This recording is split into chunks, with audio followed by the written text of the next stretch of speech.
Well, hey, so today you're going from Macon, Georgia to Oclala, Florida. So this is the last leg of your journey. It's the last little geo-tips video. Thanks for letting me do this. I hope you've enjoyed it. I hope that it has enriched some part of your journey. I love interpreting the landscape as I drive across it. So thank you for letting me do the vicarious thing and sending this all to you. So back to the drive.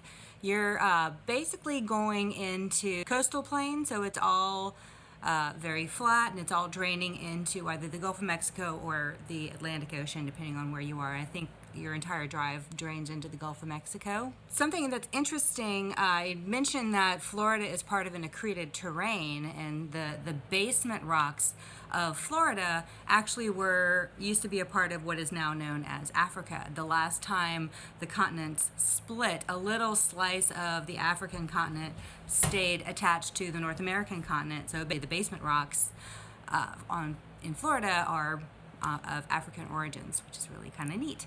And above that, you have a lot of limestones. And the limestones are pretty interesting. I've talked a little bit about before that they are composed of a lot of shelled organisms. A long time passes in a shallow, warm marine environment. All those shelled organisms are prolific and they live there, and as they die, all their shells sink to the bottom, and over time it makes this huge layer of this limey calcium carbonate material. So it's all basically shell stuff. And another thing that's interesting about limestone, it's very soluble in water. So when you have rainwater flowing down, hitting the ground and flowing through this limestone, it'll dissolve some of the calcium carbonate and create cavities. So you get caves, and you get this interesting topography called karst topography, and you can get some sinkholes and some natural springs that'll either just pop up out of nowhere, or disappear into, some random hole in the limestone. So you get a lot of karst topography, and you'll see that as you drive down to Oclala, especially to the west of the highway. Aside from some of that, most of the other sediments that you're going to see are sandstones and shales laid down in some shallow, warm seas.